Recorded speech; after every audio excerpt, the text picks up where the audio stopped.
So in April 6th, 1959, my mother wrote this history for me, and I wanted to read that to start all this with. She says, Maureen was born on a Monday morning at 4:20. She was just what we wanted, as we already had a little boy named James. We had picked her name out before we even went to the hospital. Logan was working. I was named after Maureen O'Hare, by the way. Logan was working for Clark Concrete at the time. Just before Maureen was a year old, we moved to a farm in Ammon, where she grew up and had much joy and happiness. She was such a sweet child, pretty too. Her hair was naturally curly, and she was a bit of a cut-up. I remember one time when we were having home evening, and she got up to sing a Halloween pumpkin set on the post. As she sang, she pantomimed, and we laughed until we were sick. She is an easy child to discipline. Our friends, the Toolers, would get her to dance, and she did this willingly and very entertainingly. When she was 3, her grandpa gave her a little red table that he made. This was her last gift to her, as he died that fall of cancer, and we missed him. She missed him. We all did. As Maureen grew, she learned many cute poems and talks and gave them in Sunday school. She enjoyed performing before others and never seemed afraid. One time she was called on to give a little poem at our stake center. It was on reverence. She did very well. Nellie Elkington took this picture and gave it to us. When she was 6, she started school. She just loved it and did pretty good at it, although I always felt her capacities were far more than her results. It's true. Maybe this was maternal pride, but she was far more gifted child than most. Her first grade teacher was Mrs. Jorgensen. Maureen loved this teacher and did very well under her supervision. I didn't feel that her second grade teacher was as much as an asset to her. Maureen was in a little Christmas play. In the first play, she wore her new pajamas, and I'm sorry, it's split by a picture here, and so I'm trying to go across it. Yeah, it's fun. In the first play, she wore her new pajamas and was a child waking up on Christmas morning. In the second grade, she was a flower. Lola Robinson was her third grade teacher, and Maureen really liked her. Mr. Stanger taught her in the 4th grade, and he was very good. Maureen always seemed good to go to her primary classes and Sunday school. We have had many good outings together. We have gone to Disneyland in 1957 in February, to Yellowstone Park 3 times, and camping many times. She enjoys this and is a good little scout. If it sounds like I am prejudiced, well, I am. She's just been a very special daughter to me, very thoughtful, considerate. Many times when Logan and I were tired, she would wash our feet and rub them. She's been pretty good to help clean the house, but would rather be outside with her father. So would I, for that matter. That reminds me, Maureen is a lot like me. In fact, some of her early pictures we will look very much alike. She reminds me of a lot of myself at this age. This picture was taken of Maureen when she was 8 years old, on her way to get baptized. Let's see. That she had talked in. We also took 2 of her little friends that she had talked into being baptized, and they were baptized with her. It was a lovely July 6, 1957. Her daddy baptized her, and the next day confirmed her. Maureen has been blessed to have Logan for her father. I pray that she may always be faithful to her religion and continue to be kind, unselfish, sweet girl that she has been till now. When she was little and I gave her a piece of candy, she would say, "Where's Jim?" She loved him, and he was very good to her.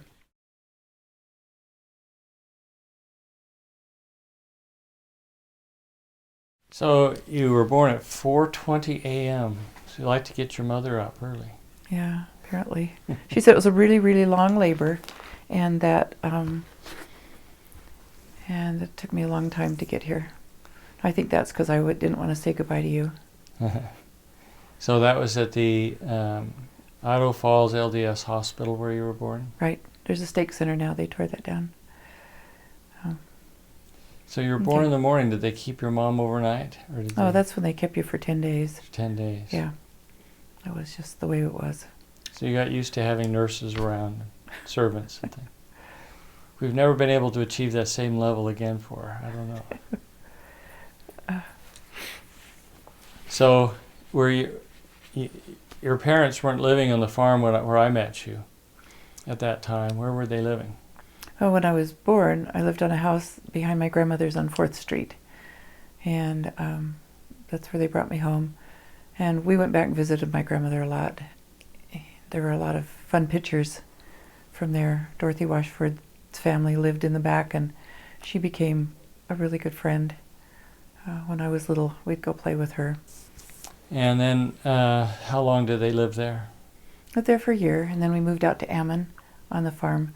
And it was just a basement place at the time, and my dad worked over the next year or so getting the upstairs 2 stories built, and that is where I grew up until I was a freshman in high school, and then we built the house next door where you met me. What is your earliest memory? Most of my memories are through pictures, and I can remember my brother pulling me in a wagon. He really was good to me when I was little, and he'd take good care of me. And that changed a little when we grew up.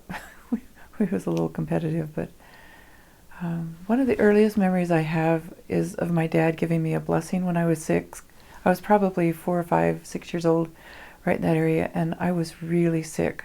When I got sick, I got really sick, kind of like Eric does, and I'd be so much sicker than everybody else, and I was really bad this one night, and so my dad woke our neighbor up, and they gave me a blessing about 1 o'clock in the morning.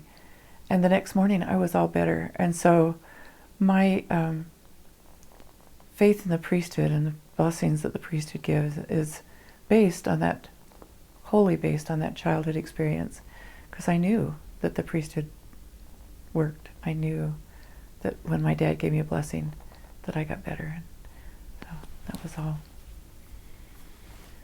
I remember going to Grandma and Grandpa's house a lot. I remember staying with my grandmother after Grandpa died, and I'd be laying in bed with her, and she'd have her arm under me, and when I'd wake up in the morning, it was gone. And I thought, how did she do that without waking me up? And she'd chase us through the house with the vacuum cleaner and clicking her teeth, because she had false teeth. And I had a lot of good memories of my grandmother. And then she got Parkinson's, and she went to live with the various children. She came and lived with us for a while. And my dad would get up in the night. She couldn't sleep at night. He'd get up in the night and walk with her up and down the road or around. So, yeah, she was a big part of our family. What were some of your family's traditions? We always put the Christmas tree up on my mother's birthday. We'd go get a fresh tree. Either Dad would cut it or we'd go buy one. We always put it up on the 12th of December. And my sister still does that. Deb still does that. I think Jim does too. I put mine up the day after Thanksgiving because I love Christmas. But we always did that, and then we always had hot chocolate and cinnamon rolls and fun things for Christmas. One of my duties growing up was to make bread, and we had one of those big round Tupperware things, and we'd mix it, and then my mother would have us throw it. And so I'd put it on the floor and throw it, because I was little and I wasn't as tall as my mom, so I'd put it on the throw and I'd throw it down, and I'd throw it down, and then I'd miss, and it'd hit the floor, so I'd pick it up, put it back in the bowl, knead all the stuff out. Oh, so the bowl was on the floor. Yeah, I get stuff in it. I'd throw it down. But we always made homemade bread. I don't remember buying bread till we were older. So you started on the 10-second rule early. Very early. 3 seconds max. It was really fast. So any other particular holidays that you had traditions for besides Christmas? No. We always had dresses for Easter. One of the things that our family did a lot of was when it was Huckleberry time, we would go up Huckleberrying. And I remember we would tie a kitchen towel around our waist, and then tie it around the bowl, the canning jar, and then tie it back around. And so it was held there. And we'd go pick all these little tiny huckleberries. And my mom would make huckleberry pie and huckleberry jam. And oh, it was so good. One time we were up huckleberrying, and I had a full quart of huckleberries. And I was so excited to show my mom. So I was running down the hill and tripped. And they all spilled all over the ground. And so I ended up crying to my mom. I had about this much left in the bottom of the jar. But we'd go up 2 or 3 times a season and pick huckleberries, and we camped a lot. My dad, first of all, it started out, we had a rack on the back of the truck, just one with the slats, and so Dad would put boards across the slats, up and lower, well, just the uppers, and then he'd put a tarp over the top of it, and we would go camping, and the kids and us would sleep up on the top, and Mom and Dad would sleep down in the bed of the truck, and that was our first camper. And then we went to one of those curved ones. It was all metal. I've got a picture of it. And that was our next camper. And then Dad would get the ones that you'd jack up on and drive the truck back under. So they were nicer ones. That's the one we went to Nauvoo in when I was a kid. My brother worked back there. And we went to Nauvoo and picked him up. It was before he married Marcia. We had a lot of fun, a lot of camping. High Sea Hot Springs. We went to High Sea Hot Springs, Green Canyon, swimming. Those were our family excursions. A lot. Did you ever go to Green Canyon with us? No? No. It was fun. Yeah. Then you'd go float the little ditch. Oh, the canals. Canals. That was huge. When we were out working in the hay, from the time I was little, like 7, 8 years old, Dad would put me on some kind of a stool or something that would lift me up, and I would drive down the rows of hay, and he would throw the hay on the back. When we get to the end, he'd turn me around, and I'd drive back down the... so by the time I was 11, I was driving from our house about 1.5 miles down to the store to get my dad a Pepsi so he could, he'd have it when he was out hauling hay or potatoes or stuff. So, and then I would drive the tractor. Sometimes he would drive the tractor and I would pick up the bales of hay and stack them, but at night I couldn't see very well. Well, I'd drive it during the day, and then at night he'd have to drive because I couldn't see very good. And then I'd stack the bales. And then there was a little slip that went behind, and it had slats, and we'd stack them, and then you'd put down this metal rod, and you'd push the hay off, and so there'd be little stacks of hay, so you could drive the truck, and then just load those hay bales instead of having to go down and load them. So I was bucking hay and doing potatoes. We worked on the potato farm. We'd have the potato sack. We'd hold it and just walk along and throw the potatoes in the sack, and we'd put them in a bag, and then in some kind of basket. That's the word I'm looking for. Put it in the basket, and then we'd dump it in. And Kathy Whiting and I always worked on that. And she isn't big enough to lift them, so she'd hold the sack, and I always had to dump them in because I was a lot stronger than her. And Wade Elkington was my boyfriend because he was the only one that could beat me in arm wrestle. I was a pretty tough kid. They didn't dare cross me. Let's see, what else did we do? I remember when we were older, I was probably 10 or 11, I drove tractor for our neighbors across the street, the Empys. And they had one of the derricks, and so it used to be they'd drive teams. But when I was a kid, they would drive tractors. My dad drove a team, so we'd drive the tractor up, and the derrick they'd grab hold of the hay, and the derrick would pull it up, and then they'd swing it over and drop it on the haystack, and then I'd pull the tractor back, and it'd come back down, and they would put more hay on it. And so I did that for a summer job. I worked for Ruby MP after her husband died, helping her clean, and I earned money that way. Where I worked on the farm, one of my least favorite jobs working on the farm was when we had to go out and squash the potato bugs. We'd go up and down the rows, and you'd have to turn over, and you'd see these ugly bugs, and they laid eggs, and we'd have to squash them to kill them all. I'd do that, and then we would stand and watch them crop dust the potatoes so they didn't get whatever it was they were crop dusting them for. Lots of fun. Riding the horse. One of my favorite things to do was to get out on Flicka and Smoky. You had your own horse. It was kind of my own horse.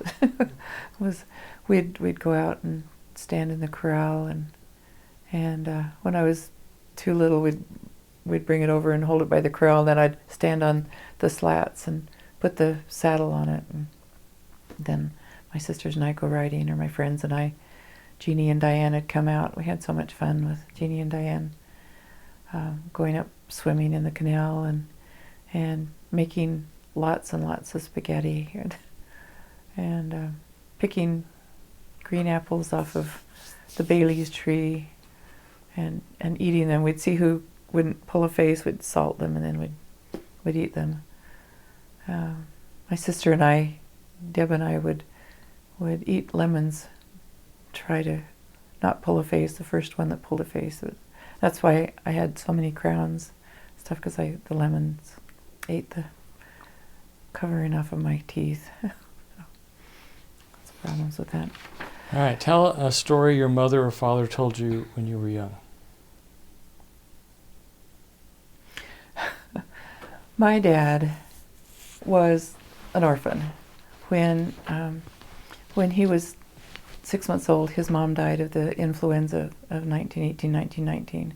He was born on the 21st of August in 1918, and she died in February. And then his dad died when he was 9 years old. He had stomach cancer. And so my dad was kind of an orphan. When he was a scout, he was up to mischief. And when his scout leader came out and he was yelling at my dad, and Dad stopped, and he said, "A scout is," and my dad yelled back, "Damn fast." And so a damn fast runner, that's what he said. And he did say that. So anyhow, my dad was full of it. One time when my dad was always bugged his sisters. They'd have their dates over, and he'd always bug them, and they'd give him pieces of candy, because that's how he got his candy, was they'd give him candy to leave him alone. And he was talking about my Aunt Pearl and how she could take a slipper off and throw it and hit a mouse and kill it. One time, I think he was, I've got the age written somewhere, I can't remember, but he was in 10, 11, 12, that area. His dad had already died, and he had gone out to smoke his first cigarette. So his sister caught him, and she made him smoke the whole pack. And he was so sick that he never touched it again. And that kind of happened to me when I was 3 years old. My uncle Bud was over, and he threw one of his cigarette butts away, and I picked it up and took a long suck in, and I never, ever touched another cigarette. Never have drunk, never tried that. But that cured me, man. I was grateful for the word of wisdom. Let's see, and my mom, my mom and dad both were the youngest of their family. Dad, obviously, of 6 children. And my mom moved a lot. Her dad was kind of an entrepreneur, but they moved a lot. And she had these older sisters, and she had one older brother. He was born just before her, and they played a lot together, and they were really close. Their whole family was very close. We did a lot of stuff with my aunts on my mom's side. And when they had children, Jeannie and Diane and I are all the same age, and we would go to each other's homes. We'd go trick-or-treating together in at Aunt Beth's because the houses were closer together. And we'd get sacks of pillowcases full of candy, and we had a lot of fun. My mom was very close with her sisters, and she went up to visit her sister in. Mom was born on the 12th of December in 1922, and she went to visit her sister.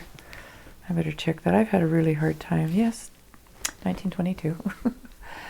She was born in Georgetown, or in Montpelier, and my dad was born in Georgetown, Idaho. And so she was actually born about 12 miles from where my dad was, but then they moved to Buell and Idaho Falls, and they moved around a lot. Buell, Idaho. Mm-hmm. And anyhow, she went to visit her sister Glenna, who lived in Georgetown, and they went to an MN and Gleaners game. And my mom walked in, and my dad was in a huddle. He was playing basketball, and he was in a huddle, and he had a towel to his face, and he looked up and saw my mom walk in, and he said, "That's the woman I'm going to marry." He just had that feeling, and that's what my mom thought as well. That's the man I'm going to marry. She wrote on the back of a picture.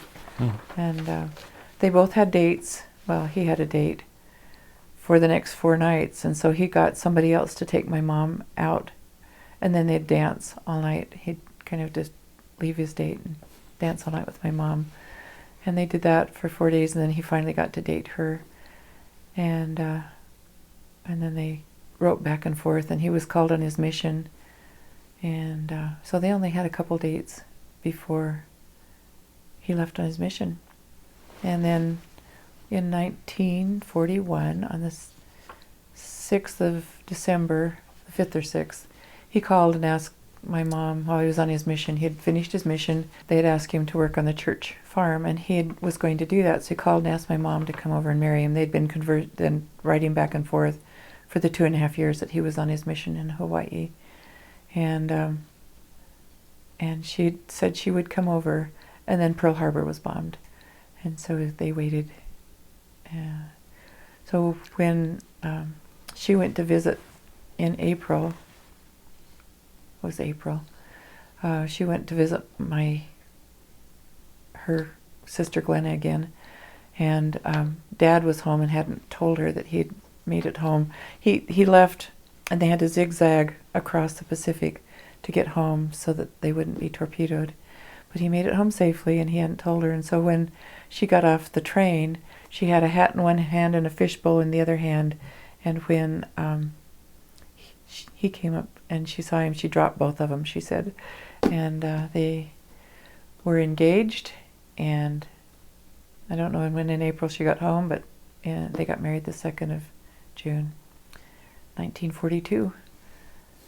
And then they had my twin sisters, Isabel and Roselle, it was in April of 1944, I can't remember the day.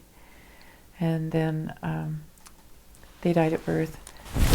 My mom went into labor at 8 months and had the twins, and then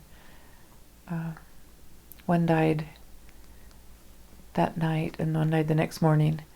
And it's interesting because my grandfather, my mother's father, said, "There's something wrong with Babe, we need to go." So he and Grandma came up, and they were there, and they were able to, with my dad, give the babies a name and a blessing. And so it's Isabel and Roselle B. And they're buried in the Georgetown Cemetery. And then in 1947, on the 17th of April, my brother Jim was born. And then I was born in 49. Jim was born on June 6, 1949. And then Deb was born on the 19th of March in 1952, and it was a really snowy day, and my dad didn't make it back into her delivery. It was really snowy. And then Barb was born on December 31st. I can remember my mom went into labor on, she was born in the morning on the 31st. My mom went into labor on the 30th, and they went over and got my neighbor Ruby, MP, to come over. and stay with us kids. And I was so excited. I was so excited to have another little sister. And Barb and Deb were so much fun. I was kind of the mean big sister. I had Deb in we had a little stroller. It was one of those carriages that had the top that came over and had the place for the baby. And so I had Deb in there, and she must have been 3 or 4, 3 maybe. And I had her in there, and I let go of it, and it toppled over, and she had to have stitches in the back of her head. I remember once, I was really mean to her. I remember once that I was supposed to do something, and I told her that, I know she was supposed to do something. I told her I'd do it if she'd let me hit her, and she didn't cry. And so I hit her, and she didn't cry, and so I had to do it. It was something to that effect. So Jim would get me, and then I would pass it on down. But we had a good childhood growing up, really. When Barb was little, she learned to play by herself a lot. And she was a very, very content, very easy to get along with, very easygoing child. Boy, the memories are going like this, and I can't grab them. When I was 6 or 7 years old, we had a step up on the front of our step that stood about 4 feet, 5 feet, probably 5 feet off the ground. And my brother and I were out playing, and he pushed me off, and I broke my collarbone. It was this one, and I had to stay overnight in the hospital. And I can remember sneaking out of my bed and thinking I was pretty good, because the nurses kept a pretty good eye on you there. So Jim and I we were kind of mean to each other. We fought an awful lot. And one day my mom had just had it. And so it was back in the days when they had the old dial-up phones, and there was a number you could call for weather and for, all these different things. And so we had been fighting, and she just couldn't take anymore. So she set us on the couch, and she called Child Protection Service. I don't know who she called. I know who she called. She told me later in life, but she called to have somebody come and adopt us. She just had it. We were done being there. We wouldn't mind, so she called, and we sat there and waited and waited and waited for him to come. And finally she says, well, I guess they're not going to come. You're going to have to get along. And so we humbly, and we were pretty good probably for a day or two. But come to find out, she'd called the weather phone number. We had a party line, and it was really hard because we had the Andersons on the line, and they talked forever. And so if you had to make a phone call, oftentimes you'd have to break in and ask them to please get off. But there were 3 of them. 1 ring was us, and 2 rings was somebody else, and 3 rings was somebody else. So, that was the old party line. I'll have to ask Jim. It seems to me like we had one of those old phones, but probably not. That's probably just maybe Grandma did. I can remember one somewhere. Anyhow, games. Our games were mostly, we worked really hard, and then we would go swim in the canal up on our property, and there was a bridge that went over, and we would jump into the canal and have fun there. And one day when my sister Deb was about 2, we were swimming in the canal. She might have been 3 or 4. Oh, gosh, memories. But we lost her and couldn't see her, and we looked everywhere around, in a panic. And then Dad saw on the other side of the bridge, she'd fallen in and gone under the bridge, and her hair was floating, and Dad reached down and grabbed her and pulled her out. When I was a teenager, a group of us kids, Lene and Mickey and Brent and Wade and Kim and sometimes Sheila Anderson, we'd all go up by the cemetery, and we'd get in and have our tubes. Well, we did it as a family too. We'd have a tube, and we'd float down, and we'd play in different places. And I remember one time swimming, and one of the water snakes swam next to me. But But you look at it now, and the canal's a whole lot littler than it was, or it seemed then, and you think of all the DDT and all the toxins running into it, and dead sheep sometimes would float by, But we had fun. We had a lot of fun. We worked hard and we played hard. You had a old wagon out in the area one place. You said you did a lot of games with that. When my dad was, I'd go out with my dad as often as I could. I would drive the tractors, or we'd go irrigating, and so my house was here, and then there was probably about 3 acres, probably 2 or 3 acres, and then the neighbor's field had an old wagon in it. It was I don't know what kind of a wagon it was. I can't remember now, other than it was an old wagon, and we could sit on the front and pretend like we were pioneers, and then we could have places under it. Wade would come over and we'd play a lot under the wagon, and we would be married. My brother actually married Wade and I when we were 3 or 4 years old. I had a nightgown on and a slip for a veil, and Jim married his first wife. And then second husband. Yeah, second husband.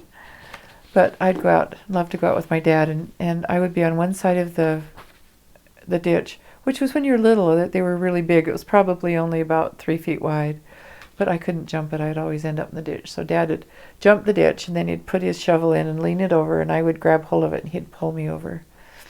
And that was lots of fun. And then we had electric fences around, and you'd always have to touch it to find out if the electricity was turned on, so the cows wouldn't get out. And one time I touched it and it didn't do anything, so I grabbed hold of it, and it wasn't off. So it was really a surprise. But we would go out and play. We'd ride our horses everywhere. I remember once we were riding, and I can't remember who was in the front of the horse, but I was on the back, and I wasn't holding on, and they spurred it. They didn't have spurs on, but they kicked it to start it, and giddy up kind of a thing, and I was just left suspended in the air and fell really hard. But my dad always taught us that when you fall down, you always get back up and do it again. So we got back on the horse, and that proved true. When I graduated from school, I was working at the Post Register, and it was election time, and I had to go back to my great-grandmother died. She was a month short of being 100 years old, month and a half. And we had gone to her funeral, and I had to be back to work at the newspapers. So Barb and I were headed back, and I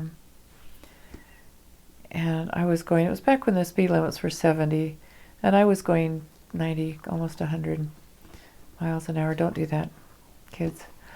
And I was passing a car because I was late getting back, and there was a bird in the middle of the road, and I thought it was dead, and it flew up, and I hit the brakes, and they were the lock brakes, and so I was fishtailing down the road going 90 miles, 80, and finally it spun around and ended up in the borrow pit. The front end hit and the back end hit, and a car coming saw us, so we hitched a ride back to the funeral, and then Mom and Dad came, and there was a policeman there, and he told me that when the front end of the car hit, that bent the frame of the car, and the door should have popped open. Well, my sister was holding on to that door, and it would have thrown her out, and when the back end hit, it would have killed her. So lots of miracles in my life, and with growing up, probably many times those guardian angels were really busy. So what was your other question? I'm sorry. Well, we were just talking about games, and we talked about there was a wagon out there that you guys would play Pioneers. That's right. We played a lot of family games. We played Go Fish and Rook. We had a lot of family time. That's what we did at night. There were only 2 channels on the TV, and so we didn't watch a ton of TV. We hand washed our dishes. I remember standing with Mom from the time I was little, and she'd wash and I'd dry, and the kids, we'd all take turns. And she had songs up in the window that we would sing. Red Wing, I Love You, Yes I Do. Oh shoot, there were a bunch of them. I'll have to think on that. But we would sing songs to make it go faster, and it did. We had a lot of fun working, doing dishes. And like Mom said in her life story of me, she liked to be outside with Dad too. So housework wasn't our big thing. But what were Sundays like when you were growing up? Do you know, it was interesting because, you know, we'd go out to Jack's Chicken Inn and eat sometimes, or go get something at the A&W. We went to A&W a lot. Sundays we had, Dad went to priesthood meeting in the morning, then he came home and we had Sunday school, and then we had a block of time, and then about 5 o'clock we'd go back and have sacrament meeting.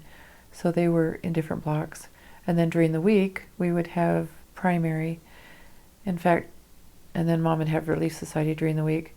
And that was that way even when our children were little. I remember I was chorister for the Sunday school and was pregnant with one of the kids, and it was still during the week. So that block program didn't happen until quite a ways into our having children. So Sundays, my parents didn't have a good handle on not buying things on Sunday. We didn't shop a lot, but we did go out to eat once in a while. And, you know, that's something that Sterling and I have chosen not to do, to honor the Sabbath day more fully. Well, you've been telling about your siblings, but what about some trips or vacations that you remember? Oh my goodness. One Christmas morning, my brother Jim loved Christmas, and he would wake us all up really early. And I think one Christmas he woke us up like at 2 or 3 in the morning, and we were all done by 4 o'clock in the morning. And, you know, Dad milked the cows, and we were all done. What do you do? And so they said, well, let's go to Disneyland. So we got the neighbor, Harold Butters, to take care of the cows, and we packed the car and took off to Disneyland. And Mom and Dad were very spontaneous like that, and we had a lot of fun. When I was growing up, we went to Disneyland 11 times. And you had an aunt that lived close by. She lived in Anaheim. Aunt Rella and Uncle Bus and George and Carolee, their kids, and we'd go a lot to the ocean and spend time with them. And they came to Idaho Falls a lot. Carolee was one of my idols. I just loved her. She was always such a sweet and kind cousin to me. She's 10 years older than I am, and you know, usually they ignore you, and she was very, very good. And so we named our daughter Carol, you know, after Carolee. And we would go we watched Disneyland evolve. And when we went back this last October, I was stunned at how much it's been since we went with our kids. But it was a lot of fun. The original Disneyland was Tomorrowland, and Tomorrow's here. I mean, the things that they had there didn't even compare to what we have now. It was a lot of fun. Camping trips. We went down to Salt Lake a lot to see my Aunt Mary, whom I'm named after, Mary, and Maureen after Maureen O'Hare. But we went down to Disneyland, or to Salt Lake a lot. And I remember one time Aunt Rella, or Aunt Mary's sister, would take Kathy and her daughter, and she'd buy outfits for them, and I happened to be down there, so she took me as well, and I bought an outfit, and it was a gold sweater with green pom-poms, and I have a picture of that she bought me, and that was really a special time for me. And whenever we went down to Aunt Rella's, she worked at J.C. Penney's, and she always had clothes or things, to give us, and that was a lot of fun to go and visit with her and my cousin Kathy, and she had an older sister, Gay, and Kathy, and it was just fun to. So we spent a lot of time. The idea for Grandma's closet came from Mary's, probably. She had a lot of things, so I have a Grandma's closet that my kids get to come and shop out of. Can't think of any other trips. So one question here is, what special events took place in your neighborhood while you were growing up? You mentioned the floating down the canals, and you got married when you were 7. Yeah. We did a lot of things with the Elkingtons because my dad was in the bishopric with Bishop Elkington, and they were just good friends. We'd go up to they had a dry farm, and I would go up and spend 2 or 3 days up there with Wade, and we'd play they had willows down by the creek, and we'd go play in those, and we'd be shipwrecked, or our plane would have crashed, and we'd bring food from his house, and we'd have a lot of fun up there. There were a lot of bazaars and ward parties and stake parties, and we'd go dancing. There were a lot of dances that they don't do now, and I'd dance with my dad. I'd step on his feet, and he'd dance with me, and a lot of socializing through the church, mostly. We had an old church building down there that had a basement in it, and that was fun. It's torn down and a new one was built, but it was built in 1912, and it was I have a picture of all of our ward out in front of it before it was torn down.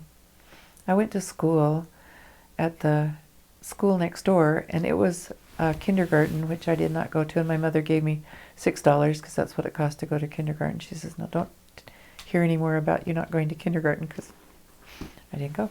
I don't know why I didn't go to kindergarten. I don't know if any of the others got to go, but I didn't. I always felt left out. But anyhow, the school was next door, and it was kindergarten through 12th grade. And then when I got in grade school, like 4th or 5th grade, they made Bonneville High School. And so then it was just up till 9th grade, so it was through the 8th grade. And I went there, and when I was in 1st and 2nd grade, we'd play tag a lot. Then we got to play kiss tag, and all the boys had to be kissed. There was a boy named Fred Hayes, and he was one of the kids from the other side of the tracks, if you will. His father was an alcoholic, and we kind of took him in as a friend, and he wasn't always bathed, or they just came from humble circumstances. Really a nice kid, or kids. But I was the one that always had to kiss Fred on the cheek, in order for then the boys to play kiss tag with the girl, the other way around. But one Christmas, my mom and dad and Wade's parents and Kim's parents all got together, and we did Christmas for Fred Hayes's family, and we took them over and put it on the step, and then knocked and ran. There was only one piece of fence about 4 foot long that had barbed wire on it. Nothing else the rest of the way, and I ran into that fence.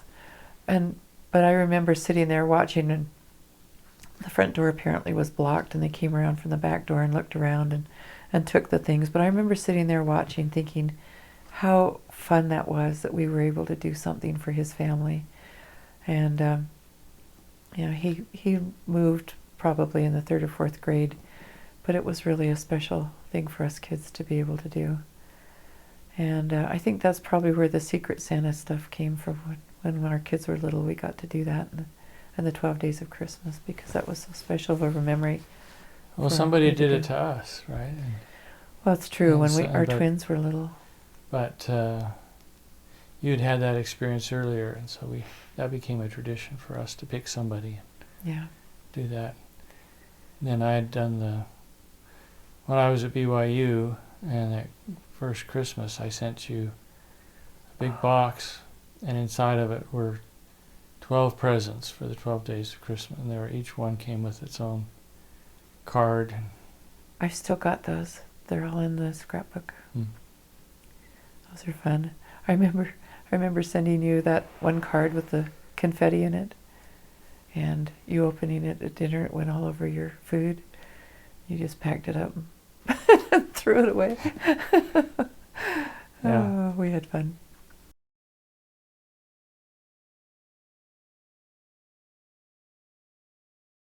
So I wanted to tell you about the things on the table real quick. This is a wedding gift that my parents got, and they were married the 2nd of June 1942. And then this is my dad's high school ring, and I have it. And then this is his father's pen. And then my mom and dad went to Hawaii a lot, and this is from them. And then this is one of my mom's necklaces that she wore a lot. So I have those things.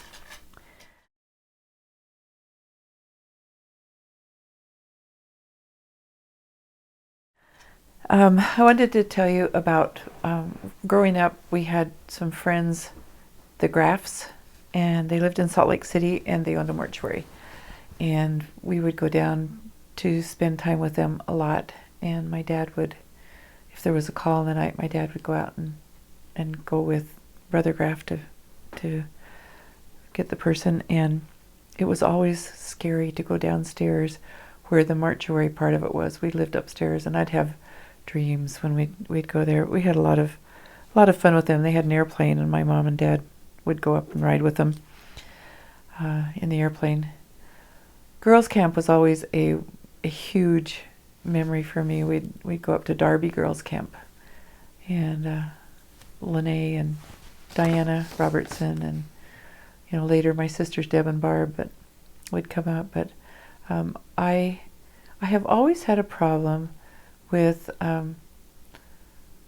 running into the boys' bathrooms. I don't know why. I don't read the signs. I don't know what it is. But we were out hunting toilet seats, and we were having a good time doing that. And I went into the one bathroom, and nobody else came in. So I went out to find out where they were, and they were all laughing at me because I was in the boys' bathroom. Have your pen. Oh, it's a good catch. When we were teenagers, when the TV would go out, it would come up with this sign, and it would have lines up and it would say, "Go stand by." And that happened one night, and we were sitting there, and Deb said to Barb, "Go stand by the TV, Barb." And so she went and stood by it, and she says, "Why am I doing this?" And Deb says, "Because it says to go stand by." Barb was such an easygoing kid. When I was 16, my first date was Lynn Ricks, and we went to a dance at the church, and the church I was telling you about that was built in 1912, up in the cultural hall. We had a lot of fun parties up there. I remember one with my dad, and we had to take off our shoes, one shoe, and then our dads had to go pick our shoe out of the group. We had a lot of daddy-daughter dates, and that was a lot of fun.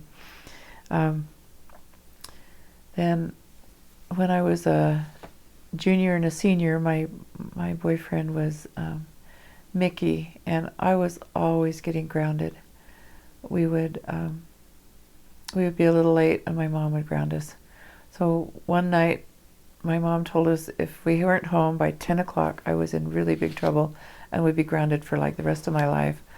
And so we were headed home from a church thing, and we got a flat tire, and Mickey stopped the car, and he and Brent Elkington, I was sitting in the middle, Brent Elkington and he were on each side, opened the doors, flew open, got the tire changed, got back in. We made it home like at 2 minutes to 10. So we made it, but that was the funniest thing to watch them fly out like the swords. And then I dated Darius Barnes for a while before I met your dad. And I was dating Darius. He'd asked me to marry him. And he was in the Air Force and wasn't active in the church anymore. And my patriarchal blessing said, in due time you will meet and marry a man of God, one holding the priesthood, who wants to do right in the sight of the Lord. And that was Sterling. And so I'm very grateful that the other two went off the path a long, long ways. And I'm grateful for your dad and his testimony and staying on that path.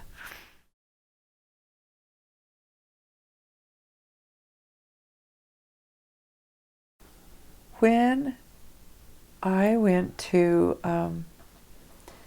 BYU Idaho for a year. Well, it was Rick's College back then, for a year, and then I went to Brigham Young University down in Provo for a year, and my brother was down there with me, and he was majoring in chemistry, and I was going to go into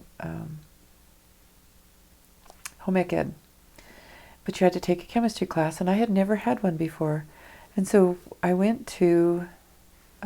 took the class. There were 170 kids in that class, and there were 3 of us that hadn't had chemistry before, and I failed it miserably. And my brother told me, he tried to help me, and he says, Maureen, there's no hope for you, just give up. And so I did. And I went back home and I got a job. I was working Saturdays for the Post-Register when I was in high school. But then I started working full-time at the Post-Register. And there was this paper stuffer in the back. And he'd come up and get money or get change and stuff. And then he'd work. Buy thumb stalls. Thumb stalls, yeah. That's right. You had to buy thumb stalls. Buy these little rubber things that would go around your fingers so that you could grab the papers and throw them together, because we'd have a stack of these different ads for like the weekends, and you'd have to put them all together and put it inside. But most days it had 2 sections at least of the paper, and we'd have to hand put those together. They'd print them separately, and then we'd put them together. Oh, he'd come up, and then at night he got the job of working the switchboard, and I worked 2 jobs. First, I worked the switchboard, and then I got to be in the circulation department. And I'd go back and he'd be back there, he and his friend. And I had graduated and gone to 2 years of college, and he was a senior in high school when we met. But very mature for his age. Very mature. Why are you laughing? We had fun. So one night I was working late, and he was on the switchboard. I'd work from 8 to 5, and then he'd come on at 5 o'clock and work the switchboard and take the newspaper people that hadn't gotten their newspapers, and he'd send I somebody worked 5 up. to 8. And so one night I called my parents to come pick me up, and they weren't home, and I didn't know how I was going to get home. And I was training my friend Larry, who worked in the back as well, and he nudged me and said, she doesn't have a ride home, you ought to offer her a ride. And so I did. And there was another secretary there, Pat, and Larry started dating Pat, and I started dating Maureen. We go on double dates a lot. And I didn't even start dating until I was a senior in high school, so I wasn't very experienced at all of it. We just went out as friends. Yeah. We weren't dating. We just do things together. Yeah. We didn't think it was dating. And so we just had friends. We would go and do fun things. And Maureen talked a little bit about how she did some mischievous things. I was getting trained later in life about those things, but one time Larry came up with this idea that we knew that Maureen and Pat were going to a movie there in town, and he said, let's go move their car. And I said, how would we do that? And he knew where her spare key was. So we went over there and got the spare key from under the bumper or something, and unlocked it and drove their car a couple blocks over, and then stood and waited where they were, where their car had been parked, because we knew approximately when the show got out. And we walked out and were so shocked. The car was gone, and we couldn't figure it out. And I was especially annoyed because I needed to get home, and and then we hear these guys over across the street laughing, and they had taken the car. we thought it was a great idea.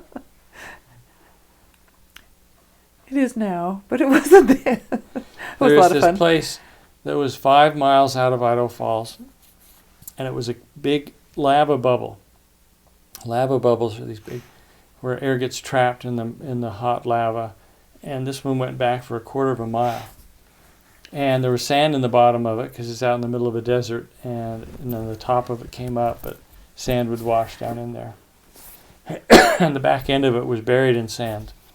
That probably went on further, but anyway, Larry and I came up with this idea, and we had this story about Willard in the sewers of New York and the rats, and we went back in there and dug and made 2 graves back there with little cross head markers, and we took the girls out there to go see this cave.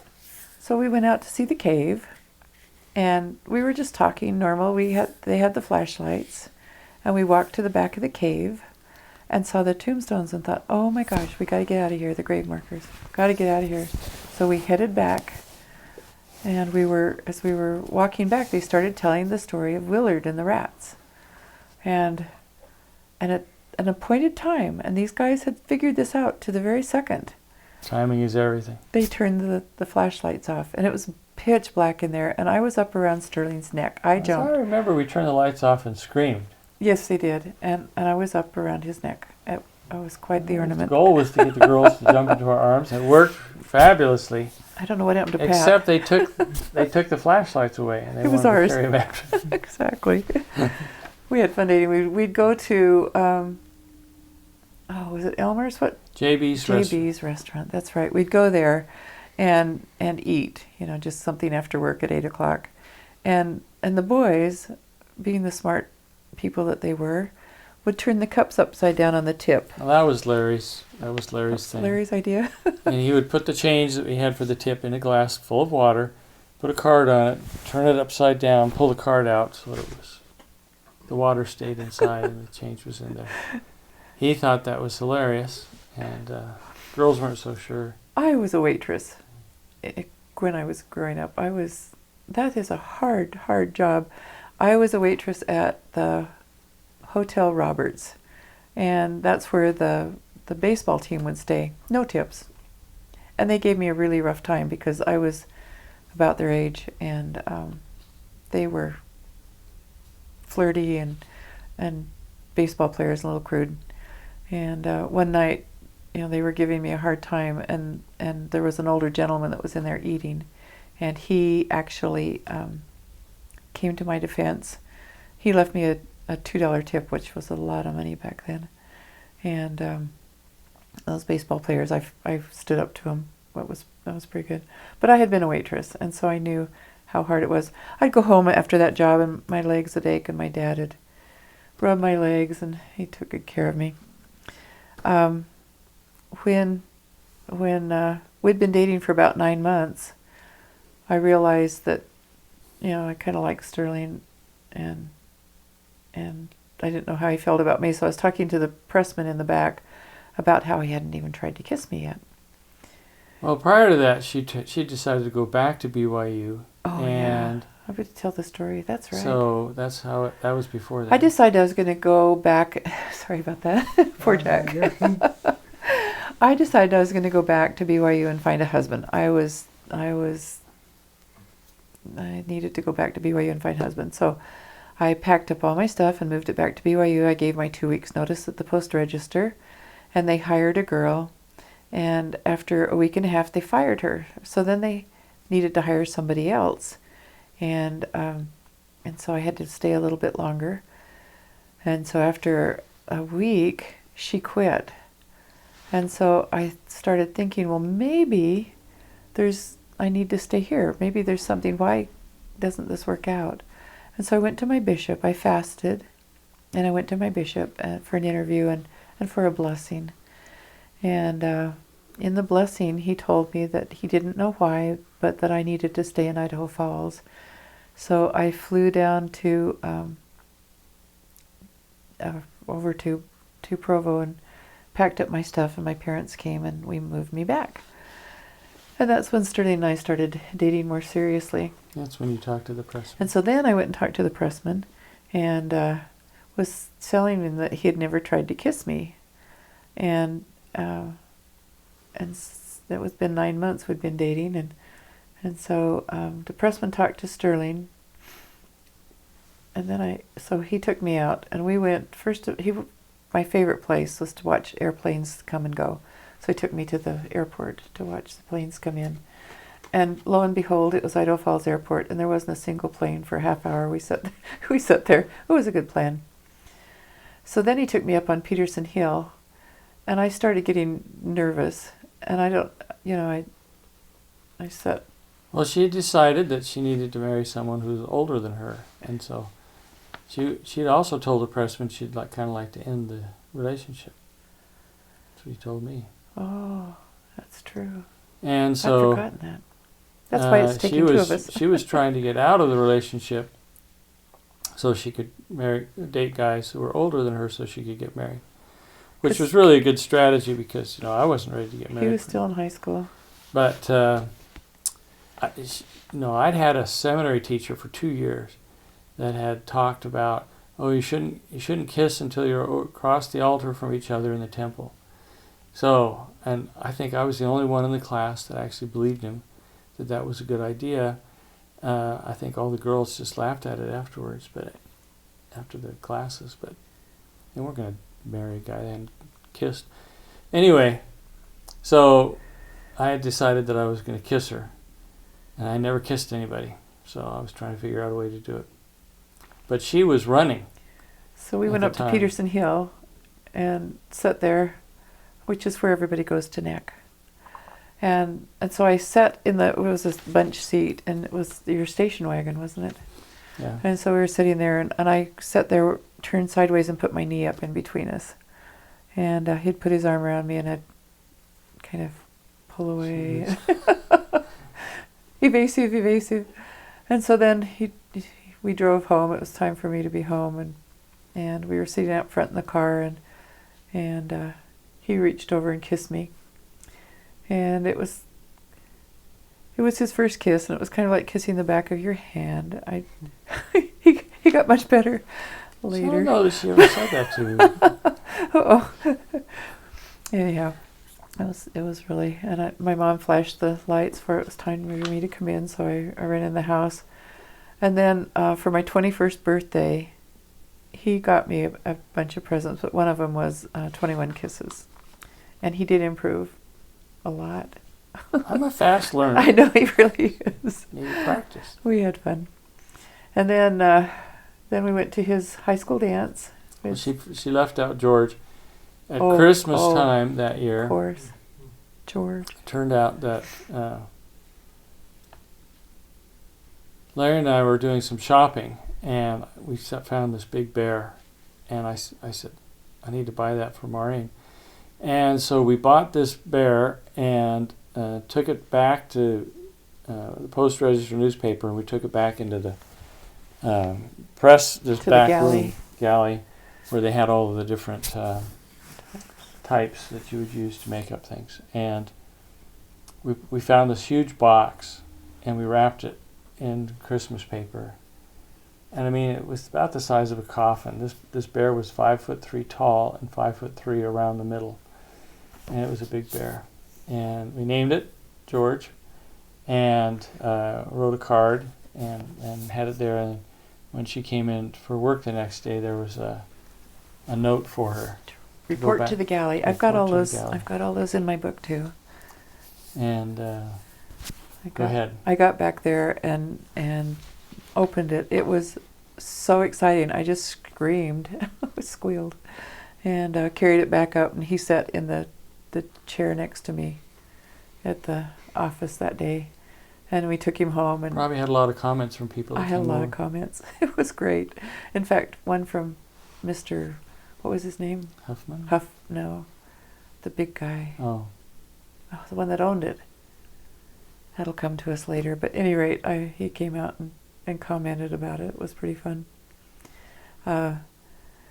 So then we took it home, and that was kind of the turning point. You know, he was so thoughtful and so kind, and his notes and things were really, really well thought out. So at any rate, we went to the dance, and then he graduated and went to BYU, and we talked on occasion on the phone, but mostly we wrote letters back and forth and got to know each other really well. And he'd come home in the summer and work at the Post Register, as would I. One summer he worked at the sugar factory and came over just covered with sugar. And I've got a good picture of that one. I was a swamper, which meant that I was basically a janitor, but on occasions would, when somebody else didn't show up for work, I had to do their job. But there was one room I had to go in, and it would get caked in all of this dried sugar. And they'd give me the big hose with this hot water, and which had a little bit of sugar in it too. So I'd sit there and I'd spray it and essentially melt down all of the sugar into water, and it would flow down into this drain and go away. But we'd get all the steam up and everything, and just the whole room was filled with sugar, and I'd end up coated, candy coated. It was one of the things that made you realize you wanted to go to school. And it really demonstrated how sweet I was, really. Nah. But it was a job where it was swing shifts, so 7 days on one shift and then 1 day off and 7 days on the next shift. So you couldn't get into a good sleep pattern. At the end of the freshman year, I went, get me out of here so I can relax and not have all the studying. And after a month in the sugar factory, I said, let me back there. I'll be nice. I won't complain anymore. I'll do anything. I'll study hard. He did too. Still, don't leave me in the sugar factory. So then we ended up, dating for 2.5 years, and in October. I'm just going to say this before we go further. Somebody on the other side was trying to push this wedding and arrange this stuff. Maureen tells you about the deciding to go back to BYU, but the other side of the story is that she was going to leave, and I was new at the whole dating game, and so here's a girlfriend, and she was going to leave, and so it was getting safe, and so I decided that I might as well practice doing a little more courting, and so I actually learned some songs. I sang songs to her. He did. And did some other things, and poems. He wrote poems. Wrote poems. I got more serious, but it was safe because she was leaving and going to college. And then all of a sudden she doesn't go to college, and it was so somebody was arranging all of this so that I'd get more serious. And he was stuck. And then her whole thing would fall through, and then she was trying to run away, but somehow I ended up kissing her, and so we'd gotten fairly serious by the end of the summer. And I went down to BYU, and then she and her parents decided to go to Disneyland again. Do you know what? I was looking at that, and it was in May. So it was the end of your freshman year that we went to Disneyland. It was. No, it was September, because at the very beginning of the year, and it was that weekend where we had the extra day. Memorial Day. And I had been on campus. I'd just been on campus a few days. Okay. And suddenly I get this call, or my roommate, I think you called and talked to my roommate, Malin. And I get back and they say, your girlfriend's family's going to Disneyland. They called and they want you to go with them. So we get some things together. And I'm sitting there going, my dad would talk about going to Utah or Wyoming, for our vacation for the summer for months. And then he would cancel it. We'd go to some shorter place like Redfish or Island Park. And so it was inconceivable to me. Little Princess Bride quote there, but inconceivable that somebody would just, on the spur of the moment, decide to go to Disneyland in Southern California. I didn't believe they were going to do it. I thought it was a joke, but just in case, on the slight 0.1% chance it was true, I did pack a little bag. And they showed up, and they really were going to Disneyland just on the spur of the moment. So on the other end of that, we're driving down to see Mom and Dad had an apartment down there, and Jim was down there, and so was Sterling. They'd bought an apartment for college students, and their son Jim was living in it. So anyhow, as we were headed down, I said, it's too bad we didn't have a diet pill, and we could, because one time Dad took a diet pill and we ended up at Disneyland. I said, it's too bad we don't have a diet pill so that we could go on down to Disneyland. And Barb and I were in the back seat, and Dad was driving my little Datsun. And Dad says, we don't need a diet pill. And so we stopped in Brigham City and called Sterling, and we drove. It was only a few hours' notice. All night, yeah, it was, from Brigham City to Provo. But they didn't have freeways back then, but it wasn't very long. And so we drove all night. We stopped in Vegas for breakfast. They even let me drive for a while. Yeah. Stopped in Vegas for breakfast. The three of us sat in the back seat, Barb and Sterling and I. We showed up at noon or something like that at your aunt's. So his dad didn't go anyplace. They didn't even take him down to school. No, I had Larry take me down and drop me off. Yeah.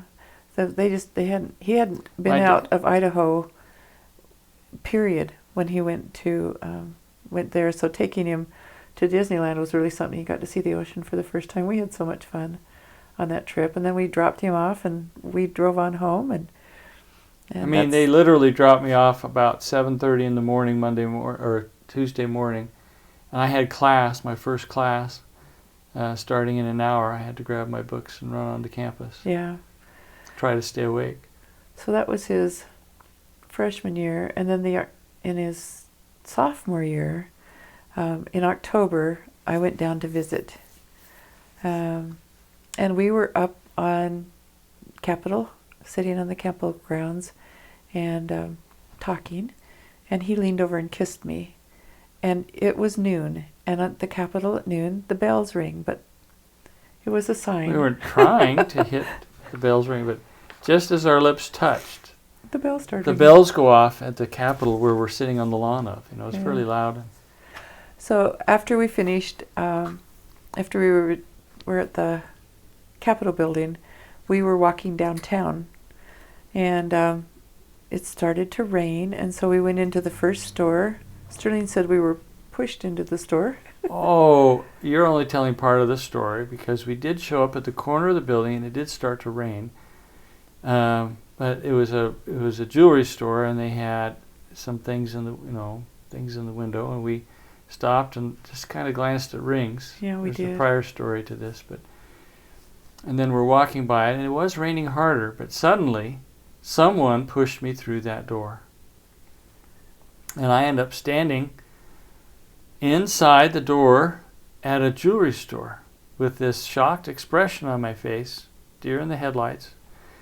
And Maureen comes in, kind of with this puzzled look, and the salesman starts walking over with a big smile on his face, and I'm kind of going, how did that happen? What's going on? Who was the invisible person who pushed me through? To this day, I would swear that this was Laura and some big football guys that she brought from the spirit world to help push me through that door. But anyway. So I guess there is a pre-story to that, because we had decided that we needed to figure out if we were supposed to get married or not. And so we decided to fast for 3 days. The third day, Sterling actually we were able to drink water or juice, because Sterling was going to school and I was working. But we were fasting for 3 days, which they don't recommend anymore. And at the end of the 3 days, I'm waiting for him to call. And I thought, I'm going to try this, open the scriptures and see what it says. And I opened it to, I think it was Genesis first, where it talked about the man and the woman and how they were to be together, and the man was to leave, they were to leave their families and cleave one to another. I thought, wow, that's cool. So then I got my other scriptures, my Book of Mormon out, and I opened it to the same story of the creation and how the man and woman were supposed to be together. And then the third time in the Doctrine and Covenants. And I just, a conduit opened, and I knew, it just filled me from top to bottom, and I knew the Sterling was the one I was supposed to marry. And she was still questioning the whole idea quite a bit at that point. Well, you don't know. And I was very grateful for that, because it's gotten us through a lot of really tough times in our marriage, and that commitment and knowing that it was an eternal marriage, and so I got that confirmation. And then how about you? Well, it was I was still 19 at the time, and so marriage was still not on my docket. Things I was planning for, but I know we're going to go on a mission, but that's another story. Anyway, we ended up that day. We've been talking about marriage, but we hadn't proposed or anything like that. But before we get out of that jewelry store that day, we had a wedding ring for Maureen laid away. And the guy had talked me into the fact that if I made 4 payments on it, for once a month for 4 months, then I'd get a credit rating, and that would help us, in our marriage if we need to get a car or a house or anything like that. So I was committed to get that credit rating, and so I couldn't take it out. I had to leave it there and make payments on it through December. Somehow we had a big dance going on in October. Maureen had decided that I was going to spring it on her at that time. She didn't realize how logical thinking and engineer-like my plans were. It's true. I was expecting it. I came dressed to the nines for it, but it worked out. So we had a nice dance. She still has a picture of that. I do. And then I got it at Christmas. So did you get your answer? That was the fasting. Or you missed the answer? Well, yeah, but I don't remember that part very well. You don't remember? You did get your answer.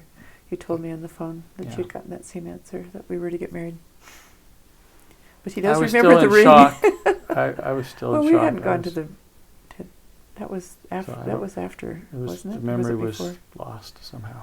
Oh, this was 44 years ago, It's hard to remember all the little I remember details. a number of different situations.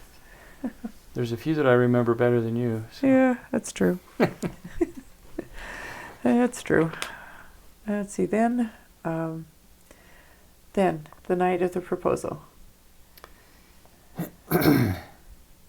Well, I had sent her, again, these 12 presents for Christmas. So she was opening a present each day, and she had some adamant thing about I'd better not give her a wedding ring for the Christmas present. She wanted a separate present. So That's true. she's very touchy about this subject. But I wasn't giving her for Christmas. I took her out on Christmas Eve. I took her and parked across from the temple with the Idaho Falls River and the waterfalls going along there. It was a very romantic spot, I thought. And started trying to work up the courage to actually make the proposal and stuff. I was telling her stories about Adam and Eve and stuff. And I'm a farm girl. she was... I get really... At my home, they went to bed late. At her home, they went to bed early. 9 o'clock, we're And in I bed. was past her bedtime.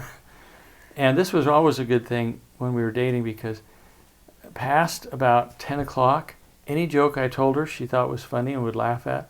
So I'd always hold back jokes until then. It's true. The punchlines always worked out better after 10. I'd laugh until I cried. And so anyway, this was late. It was after 11, wasn't it? No, it was after 10:30. 10:30. I I proposed to her across from the temple, and at some point she was apparently going to sleep while I was doing so it. tired. At some point she realized this was serious and woke up. Enough to say yes. And I'm forever grateful. We went back to my house. Everybody was awake. Talked to them, told them about it. Went out to her house. We had to wake everybody up. They were all asleep. It's true.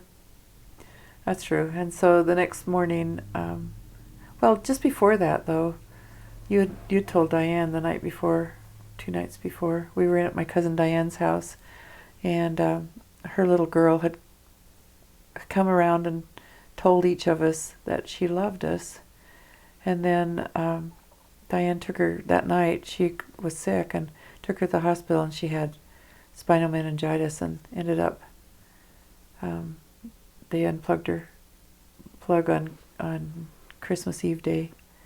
And so Sterling showed Diane the ring and everything. So Jody died the day before Christmas. But we got the ring that night, and Christmas he gave me headphones. They were really awesome headphones. I loved them.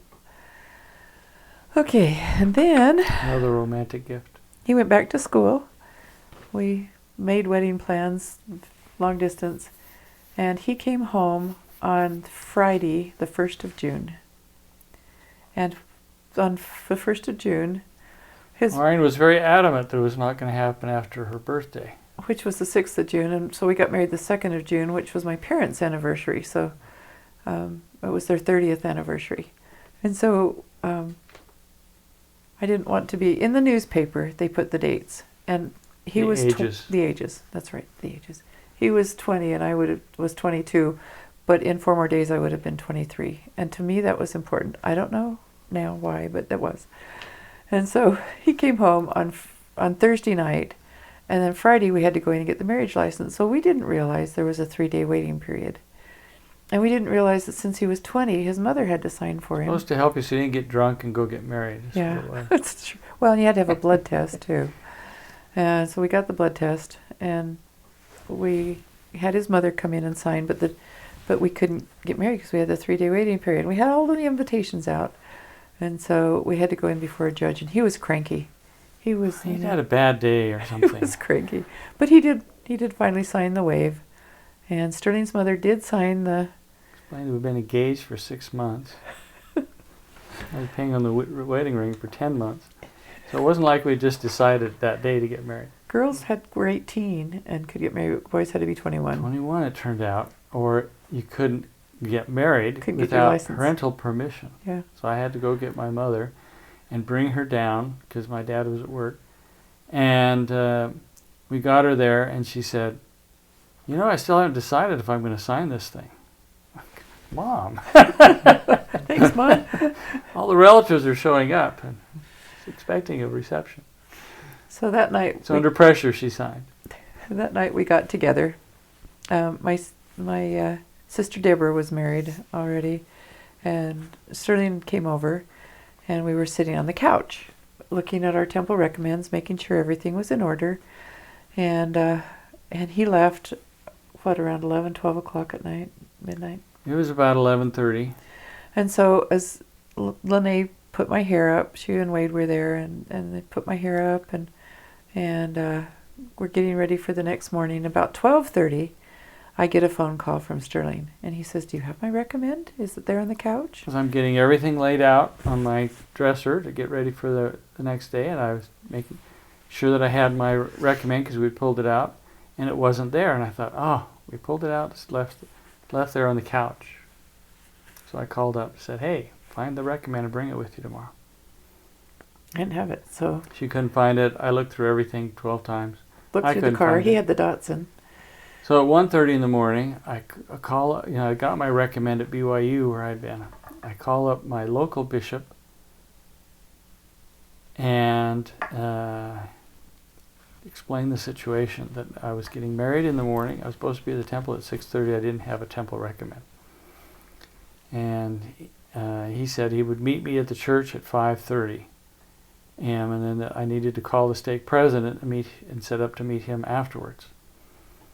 So I set up called the stake president, arranged to meet him. I mean, just calling him in the middle of the night. And meet him. And so I showed up with the bishop at the church in his suit and tie at 5:30 in the morning. And then at 5:45, I showed up at the stake president's house with him in his pajamas and bathrobe. And he was laughing. He just thought it was hysterical. And I managed to make it to the temple by 6:30 in the morning because we were some reason we had to be there at 6:30, and it turns out they were doing 22 weddings that day, and I was the first groom there. We were the first there. So they took our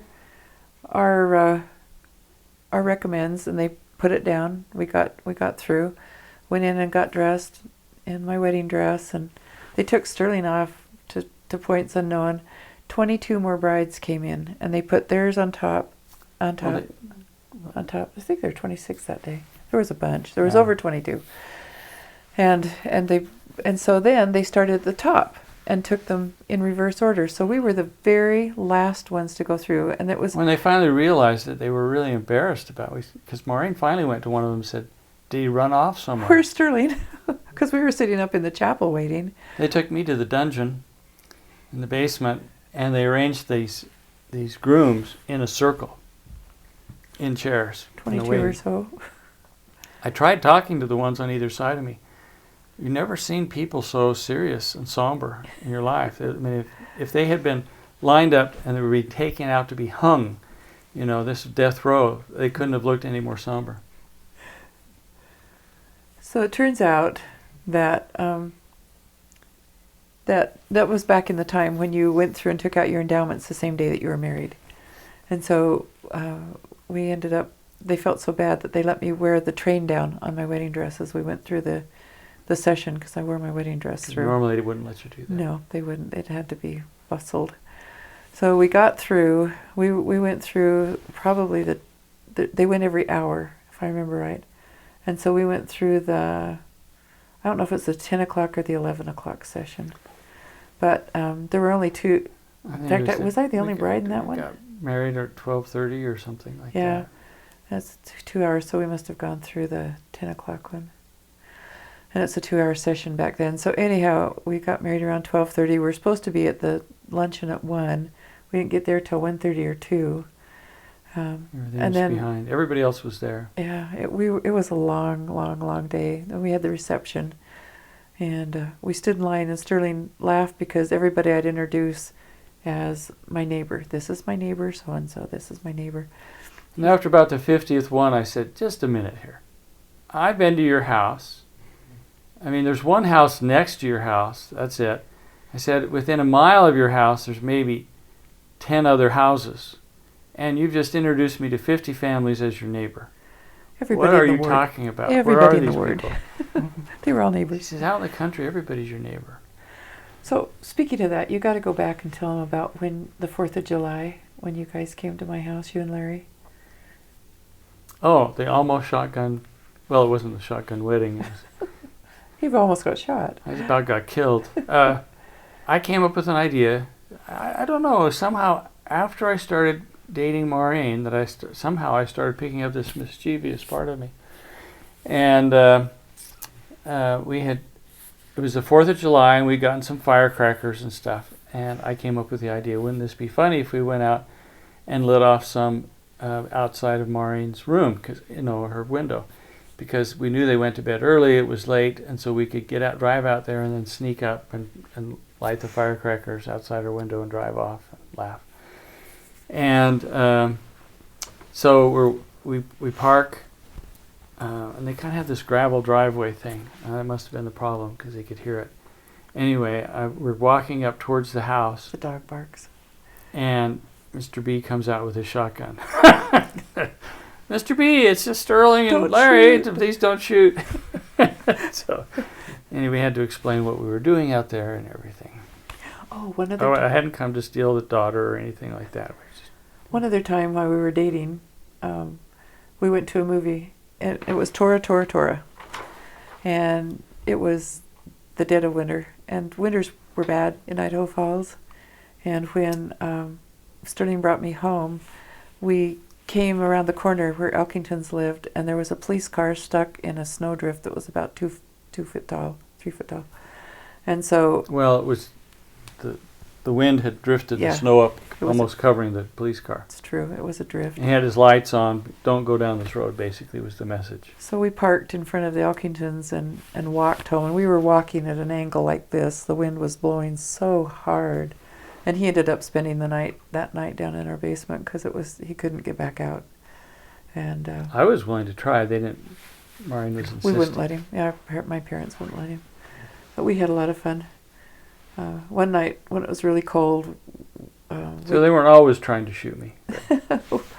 we got into a fight. One of our only fights when we were dating, and we'd driven my car. He had my car, and so he got mad and started walking home, and I let him walk. And apparently, after the first half mile, he wished that I'd come and gotten him. You remember that one? No. Don't you remember that? It was probably, what, 5 miles to your house? Yeah. You walked home that night. But anyhow, we got along pretty dang good. Well then, meanwhile, back at the honeymoon, we that was on a Saturday, and the next day was Sunday, and it was Fast Sunday because it was the first of the month. And so we fasted, left for Yellowstone Park the 3rd of June. And we get up there, and we're fasting because it's Fast Sunday, and everything's closed. There's no place to eat. There's no place to stay. There's snow everywhere. There's 3 to 4 feet of snow everywhere. We're going, this is June. What's going on? So we were talking about our honeymoon. We'd gone up to Yellowstone. This was a great plan. We were going to go in by the park, and go around and see the geysers and everything. So that was going to be fun, except it was all buried in snow. And so we stayed in West Yellowstone one night. Drove back down to Idaho Falls, stayed in my parents' camping trailer for one night, and then we drove down to Salt Lake, where I had arranged at a nice hotel for a nice room. What's the name of it? You had Pat Hoff come down. It was yeah, it was really a nice hotel. Boy, I'll have to come up with that one later. Oh, Sterling. It was on 6th Avenue South. 6th the Street. one that we used to stay in, the ones in Wyoming or stuff? Little America. Little America. Thank you. That was it, Little America.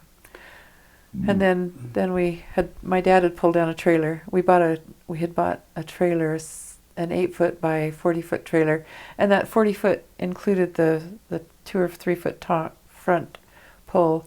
So we'd remodeled that, and then my dad pulled it down with a pickup.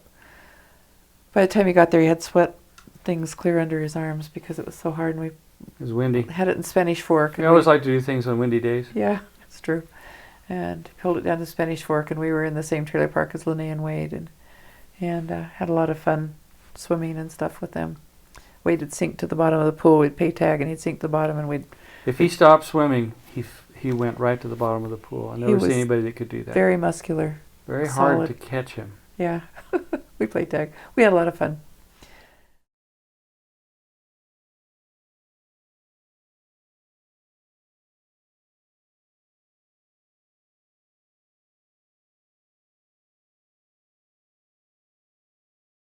When Sterling and I, after we got married, we decided that we needed to buy maternity insurance. And so we signed up at BYU through one of their policies, and it was a $500 policy. And over the 2.5 years, we were there 2.5 years, we were there, we paid $900 into that $500 policy. So even if we would have had a baby, they would only have given us $500. But the blessing was that we didn't, because when the twins came, it was $10,000. So we moved to Fort Collins, Colorado, and one of the first apartments we had there was on Douglas Avenue, and we were across the street from a big empty field. It was so beautiful. I started doing fertility studies and got on Clomid. And one day Sterling, who was you were in the teacher's quorum, deacon's quorum. What were you at the time? Anyhow, he had to go camping with the kids. And so he was gone, and I got the flu, and I was so sick. So I called our home teachers to come and give me a blessing. It turns out it was the Egyptian flu. And so about 5 months into the pregnancy, they sent me to Denver to do an ultrasound. And and I had to drink like a thermos of water that big on the way there, and I get there and the machine's broken. And they told me that I had to wait till the machine was done, and I couldn't go to the bathroom. And so I sat there with tears rolling down my eyes. And finally, they said, "Okay, you can go, but just you got to keep." Because back when you had to have everything moved up so they could get a good shot. So then they gave me another big thing of water and went in and had the ultrasound done. And they would do it like a piece of bread. They would take it in slices like this, so they'd go down. And at one point, these 2 round circles came up. And I said, "Are those heads?" And she said, "I can't tell you because I could lose my job." And I said, "Those are heads, aren't they?" And she kind of nodded her head, yes. And I started to cry, and she goes, "No, I could lose my job." But I said, "These are tears of joy." I said, "We've been married for almost 5 years, and I am so excited. And we were going to have twins." Back that up a little bit. When we couldn't have children, I thought, my sisters have had a boy and a girl. The only thing that I could do that was different than them was have twins. And so here they were. They were not the twins. competitive families, supposedly. We aren't. But that was just the thought that was in my head. So anyhow, once I found out I had twins, they had me quit my job the next day. I was working at Teledyne Waterpick as a receptionist. I was so sick. I could make it into the bathroom and throw up and be back before the phone rang 5 times, 6 times, tops. And that was pretty fast. How many times a day did you throw up? Oh, between 15 and 30. I was really sick. And then I got to go in the hospital and have IVs. It was our anniversary, June the 2nd. I was so excited because I could eat again, because I'd come home from work and Sterling would open the door. We were in a new house then on... All the new smells. All the new smells. I'd run in the house and run to the throne and just stay in the bathroom. Sterling would go find something to make for meals, and the smells were just... 5 years so we sick. couldn't get pregnant. I swear that was the day we signed the mortgage agreement. Probably was. And both of us were working and saving money towards the down payment. On the house. Then I had to quit. Yeah, she had to quit. So. But we still got in the house. And it was a 2-bedroom split entry house. And we put the grass in, and then after I quit work, I had to lay down for 22 hours a day on my side so that the twins would be grown, because our doctor had done his research on that. So at any rate, I would get up for my 2 hours during the day while Sterling was gone and water the lawn so that we could... So we'd put in seed because we couldn't afford sod and we couldn't afford a sprinkler system. Yeah. So I'd get up and go water. And then when I had the boys, the lawn died anyhow, and we had to dig it up. But so anyhow, when I went to the doctor, we'd been to one of the birthing classes the night before, and I woke up in the morning and my water had broken, and so we went to the hospital, and it was 6 weeks early. They weren't due till just after Christmas. And this was the 17th of November. So we started out in our little Datsun, and it started sputtering. And so we turned around and went back and got Craig from work at HP, and he changed the oil in his car, and we borrowed his GTO so that we could go down to Denver to have the boys. And then I can't remember what time it was that Judy showed up. It was before we had the kids. I was still in labor. There's a lady down the hall screaming bloody murder, and it was kind of scary. And then they come in with this "and should you die" form that I had to sign because it was a C-section. And then Judy came in, and bless her dear heart, she was a very calming... Craig was dating Judy at the time. She'd heard that I had gone into labor, and so she came over, and Craig's GTO was gone, so she figured he was down there with us. Didn't knock on the door. No. We had his car. We had his car. So anyhow, the next morning at 2:30 and 2:32, 2:32 and 2:34, first Alan was born, and then Eric, and they were in the intensive care nursery, and they went straight into that. So I didn't get to go see them till the next day. I knew we were having one boy because seems like you'd give me a blessing and told me we were having a boy. And then I found out that Sterling had called our parents and told them that we'd had him. He said I woke up and talked to him. She did. She was in the recovery room, and I talked with her. She said, "Do you want me to call the parents?" She said, "Yes." Of course, an hour later, she didn't remember anything she had said. I've always been blamed. Not waiting. So anyhow, he got the parents notified. Permission under drugs apparently doesn't count as permission. I don't know. We had no idea that drugs did that to me. Forget. At any rate, they were in the hospital. I got to go home after 5 days being in the hospital because it was a C-section. And then we go back from Loveland to Denver every day, and we spent Thanksgiving at a McDonald's in Denver. And then on the 17th day, the doctor let us bring Alan home. And I cried all the way home because he told us we couldn't come pick up Eric for 2 weeks because we needed time adjusting to just one baby. And so all the way home I cried all that night. And so the next morning we got up and went back and picked up Eric. We just couldn't do it. Couldn't leave him. So we got over there and checked him out. We left Alan with Judy and Craig. Do you want to tell him the story? No, you're smiling way too much. So poor Judy and Craig had never been around babies before, and so they're changing Alan's diaper, and Judy's holding up, we use cloth diapers back there, and so Judy's holding up Alan, and babies notoriously, when they hit the air, pee, and so she's getting wet all over, and she's going, "Craig, what do I do?" And he says, "Put the baby down."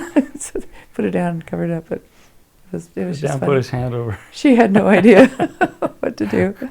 But, there were a lot of... That's a great image, though. A lot of sleepless nights.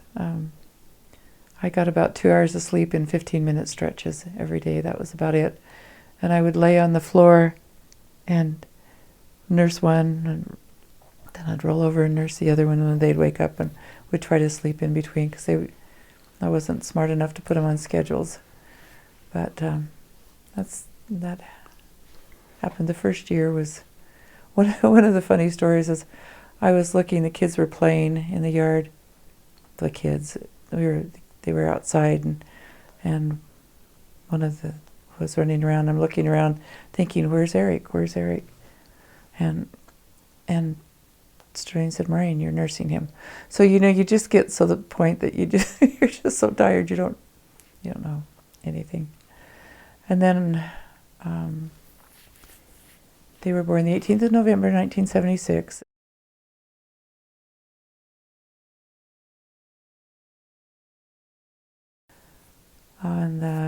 When they were 13 months old, for Christmas, I wasn't feeling very good, and we found out that we were expecting another. So she'd slipped under. I didn't have to have fertility pills that time. And I was really sick again. Not as sick as the first time, just throwing up 4 or 5 times a day, but not wanting to eat.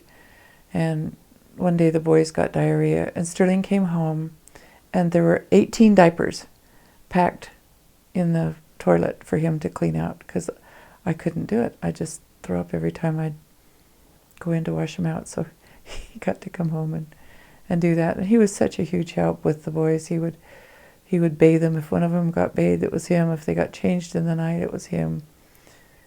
Just such a great daddy. And couldn't nurse him, but... No, but he'd bring him to me.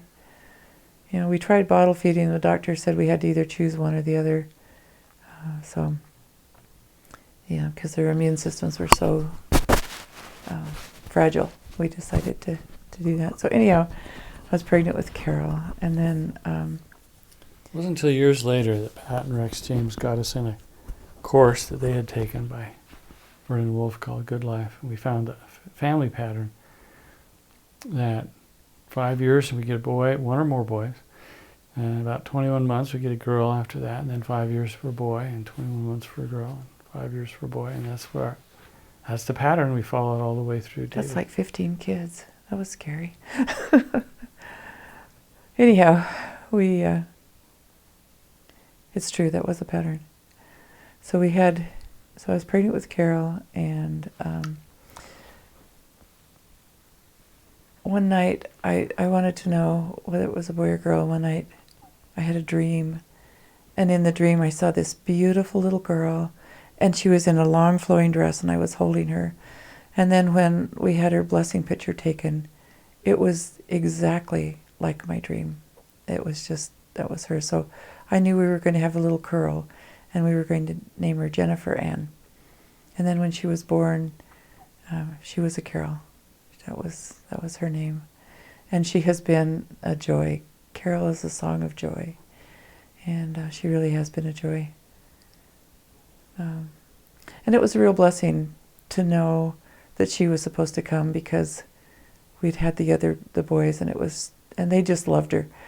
We brought her home, and they would hold her and pat her head, and they were a little jealous. They'd try to push each other off, but Eric and Alan had each other, and that was fun.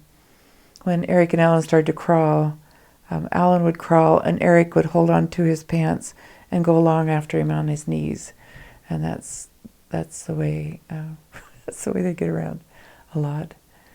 And then Carol learned how to sit up really quickly, so that she didn't get pushed over or have trouble with her brothers. And then I think Eric was practicing his high-speed driving skills he used later. it's true. Yep.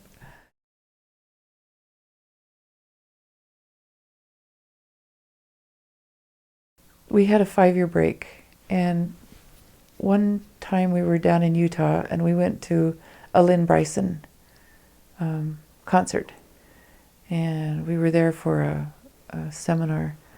And while we were there, he told the story about when he was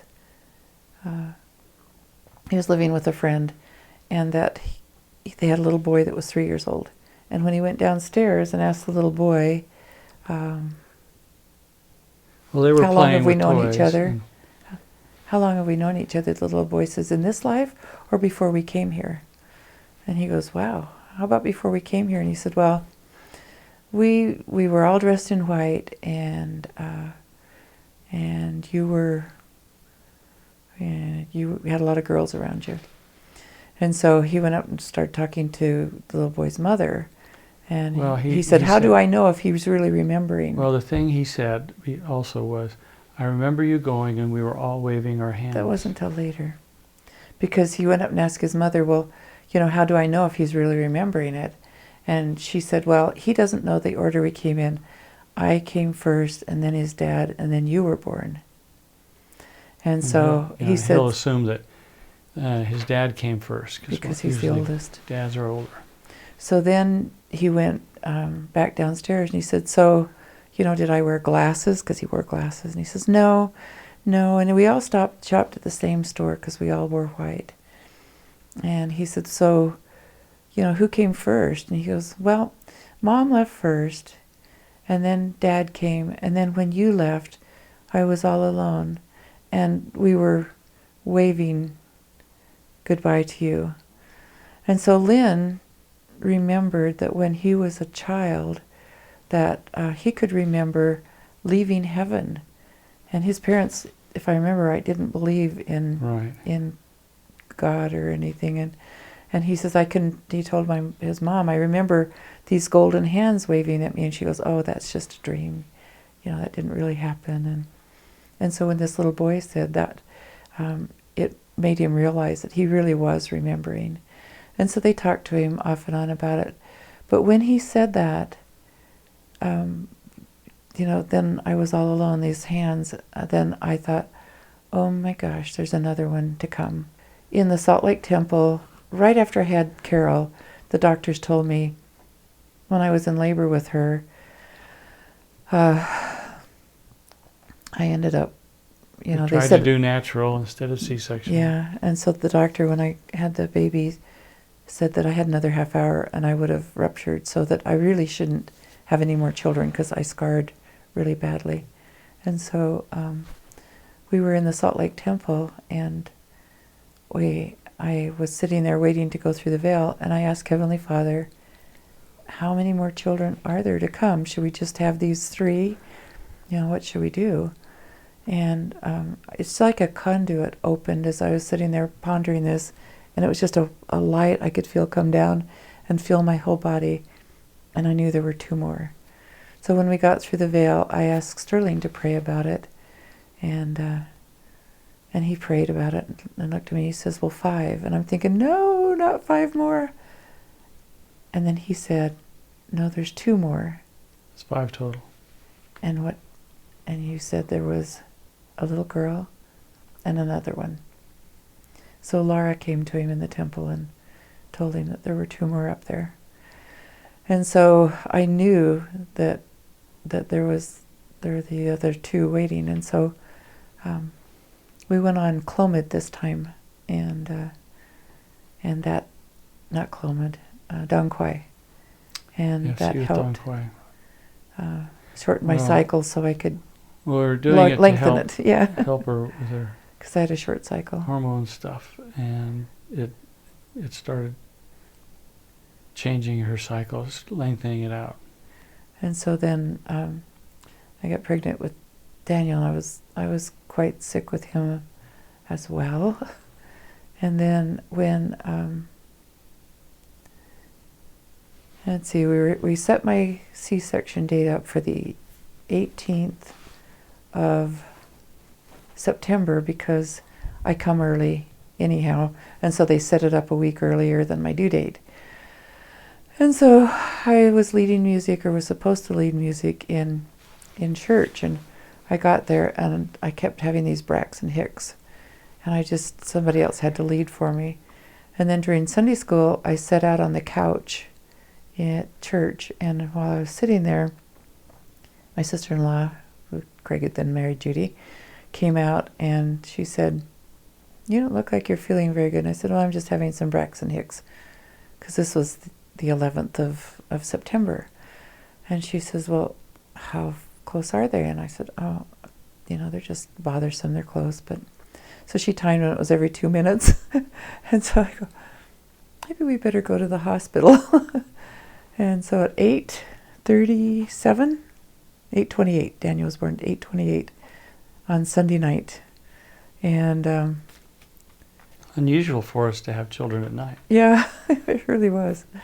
And so when he was born, I thought it was going to be Laura, because Sterling said that the little girl had come to him.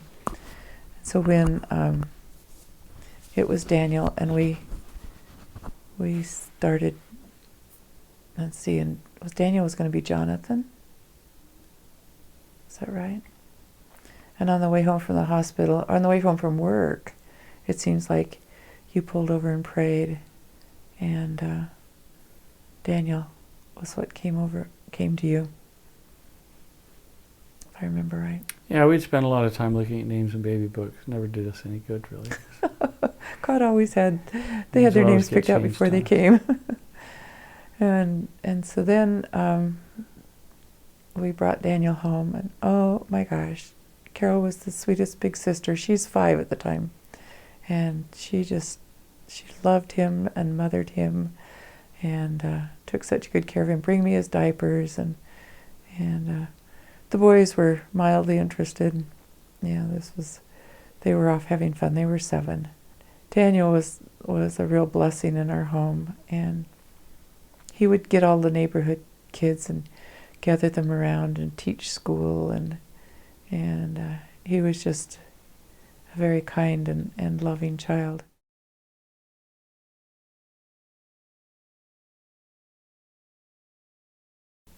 I started not feeling good again, and we were pregnant with Laura, and it was a surprise in that the timing. We didn't know that we were going to have one that soon, But of course, it was 21 months after. Well, and we weren't taking anything, and with the boys, we always seemed to have to take something, so she could get pregnant. And then the girls would come close enough afterwards. Her system was still ready to have another baby. So anyhow, I can remember Sterling just being in disbelief, and so he knelt down, and we were saying our prayers, and he was quiet for 2 minutes, and then he said, "Thank you, Heavenly Father, for this new little daughter that will come into our home." And so, of course, we knew it was a little girl because she was supposed to be there. And Laura is the only one that I made it to the date. They put her date at 2.5 weeks early.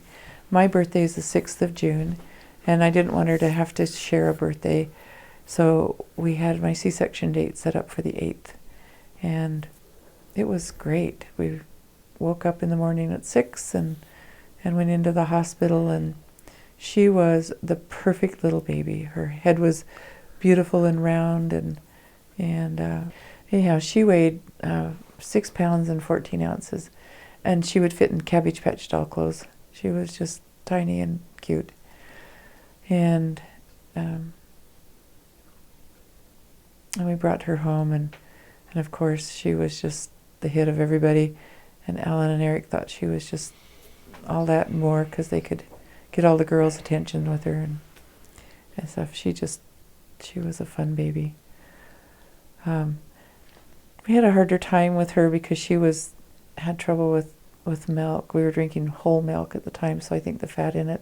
And I would sit up at night with her for 2 months. I sat up in a rocking chair holding her, and she was crying and had lots and lots and lots of gas. And then when I switched back to just regular milk, not milk from the farm, then it was 2% milk. Yeah, it was a lot better. So one time at Christmas, well, it was just after Laura was born, so she was, 6 months old. We had one more Christmas present to buy, and it was like Christmas Eve, and we ran to Long's Drug. And as we were sitting in the parking lot, we had to run in. We left the kids all strapped in their seats, and we ran in to get this present. And all at once, I just said, "We need to get back out to the car." And so we locked the door, and we had the doors all locked. Sterling had the key, and the car was running. And we got back out there, and here's our van backing up, going into the row behind him. We're going, "Oh my gosh." So we're pounding on the door, trying to get Alan or Eric or somebody. Daniel had gotten out of his car seat and taken it out of, so he was, 2? Taking it out of Park. Put it into neutral. Yeah. It was an angled driveway, parking lot, so it was picking up speed. Yeah. Finally, Alan got out and unlocked the doors, and Sterling was able to jump in. We missed that car by about 4 or 5 inches. It was pretty harrowing. So it's a good thing we put down our stuff.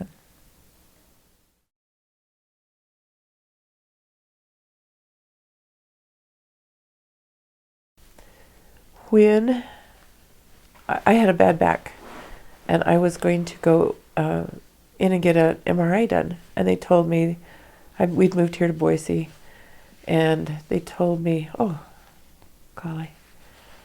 they told me that I needed to make sure I wasn't pregnant, and I said, well, we've been, I didn't, let me start that all over again.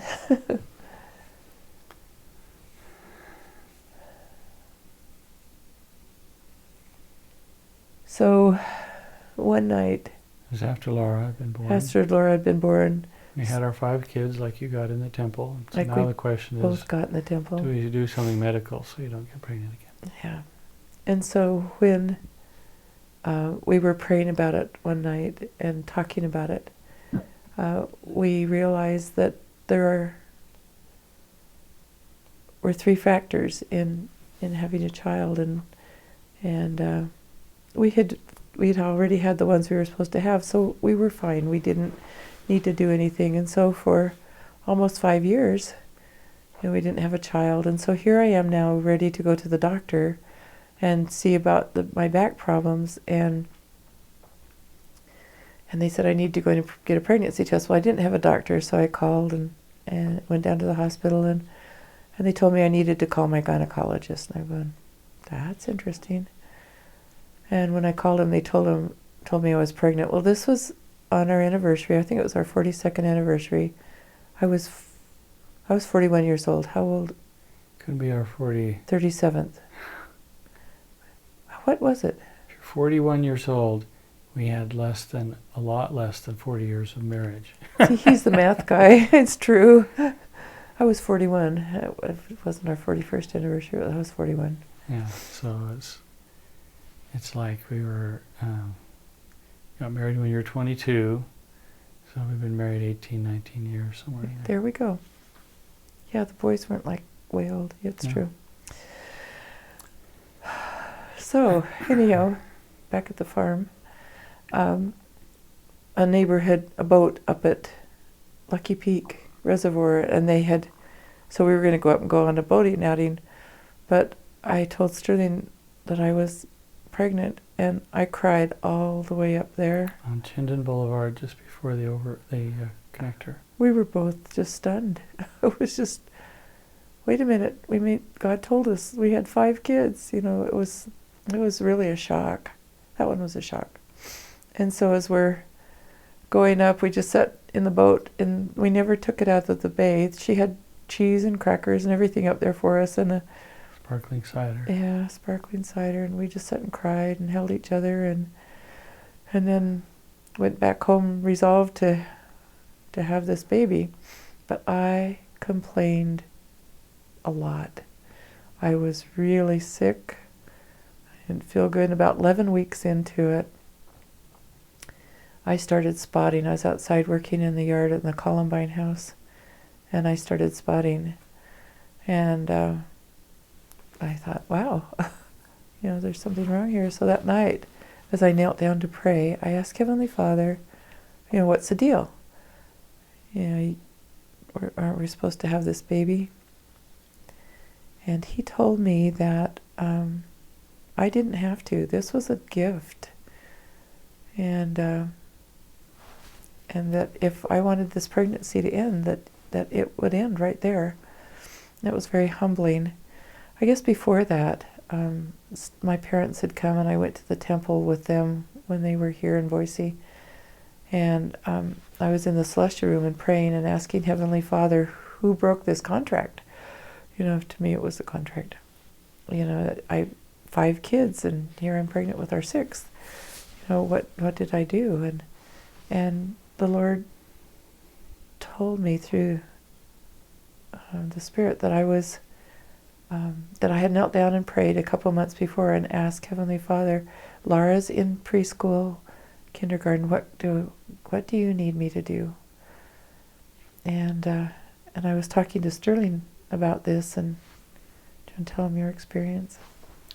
Well, it's almost the same time. I had knelt down and asked Heavenly Father what He wanted us to do next. And so to have this little baby that needed a body, that needed to come to earth. And so it was very humbling, and I quit complaining after that. So that was our mission. It was that's a good point. That wasn't nice. Make Mama cry. So it was a tough pregnancy. I was in the hospital several times, and because I was bleeding so much, and finally I just would go in and say, I'm here for an oil change, because I just keep bleeding. So on the 23rd of November was or was it the 22nd of November was Thanksgiving. Oh shoot, I got my days mixed up now. And so the next morning we went out to do, Eric and I were at JCPenney's, and all at once I realized that I was bleeding really heavily. And so we came home, and I thought, oh, just, another oil change. So I didn't go in, and finally Emery came over and Sterling and Emery gave me a blessing, and they told me that I needed to go to the hospital. And so Karma came over and stayed with the children, and best neighbors in the world. Best neighbors, Karma and Emery Christensen. We went to the hospital, and David was born at 2:30 in the morning, the next morning, and by a C-section. And they couldn't find his heartbeat. They thought he had already passed because he didn't have kidneys. There was no amniotic fluid around, so he couldn't breathe in that amniotic fluid, and he wouldn't be able to survive. Wouldn't develop his lungs. Yeah, it didn't develop his lungs, so he couldn't survive outside of that environment. So they thought that he'd already died. I'd been given the option of having an abortion just because he wouldn't live, and we prayed about it, but we just felt like, we couldn't do that. That was not what God had given us this gift for. So we had him, and we thought, here he's died.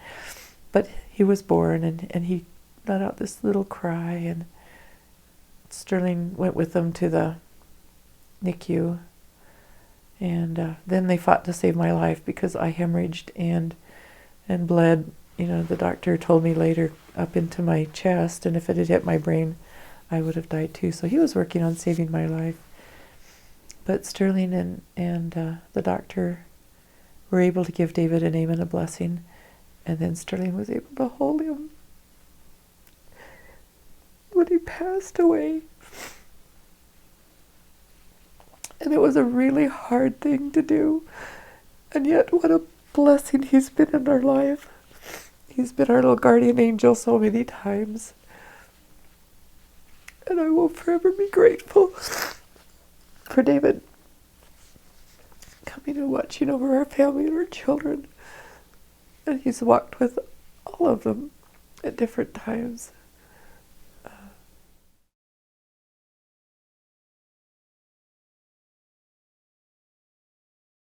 Early on, Maureen thought maybe there was no babies that wanted to come to our home. I did. It got fixed.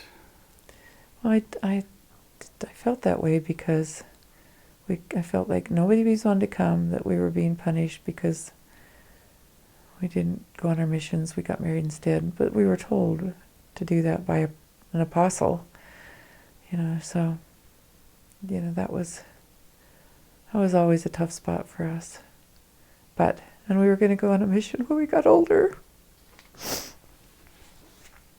That didn't happen. Yeah. That's a tender spot. But I want you guys to know. Okay, this is the tender part.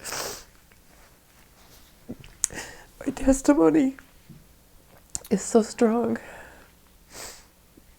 The closer I get to the veil, and I've always believed as a little girl, I always believed that there was Christ and that I belonged to Christ's church. And so as I got older, I can remember the part with the blessing, when my dad gave me that blessing, and I got better.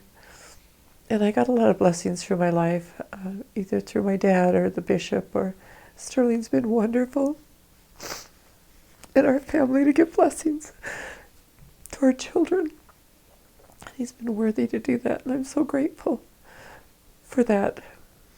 But I remember when we went to Oregon, when Alan and Eric were not quite 4 and Carol wasn't quite 2, and we went to a Samuel West fireside, and he was talking about the Book of Mormon, and it's like a million lights came on in that room. And I knew, I didn't believe anymore. I knew that the Book of Mormon was true. And then later, when I had the privilege of going to the Sacred Grove when Sterling was consulting for Xerox, I got to go with him, and as we were in the Sacred Grove and walking through there, I could feel pockets of just the sweetest feeling, and it was just pockets throughout the grove, and he stopped. We stopped, and I had him give me a blessing. And I felt my dad walk up and put his hands on my head with Sterling's. And I didn't believe anymore in the church. I knew that the gospel had been restored. I knew that God the Father and Joseph Smith had appeared, or Jesus Christ had appeared to Joseph Smith. I knew it. And then after David was born, well, before he was born, and I knew he was going to pass when he was born, we were at the temple, and we had some people in our ward that were going to be sealed. And as we were sitting in there, and they brought the children in to be sealed to them, that conduit opened again, and I was filled with light, and I knew from my head to my toes that families are forever, and that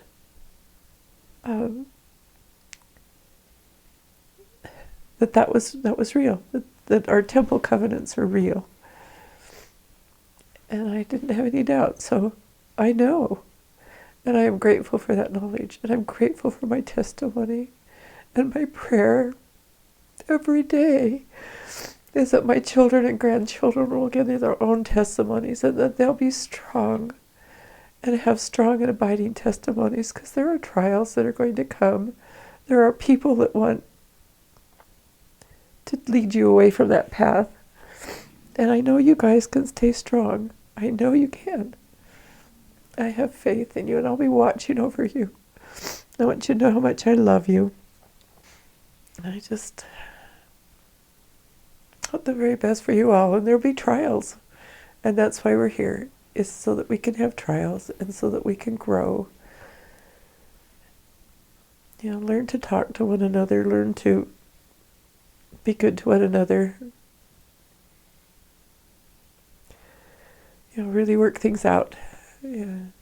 And gain your own testimonies. And just want you to know how much I love you.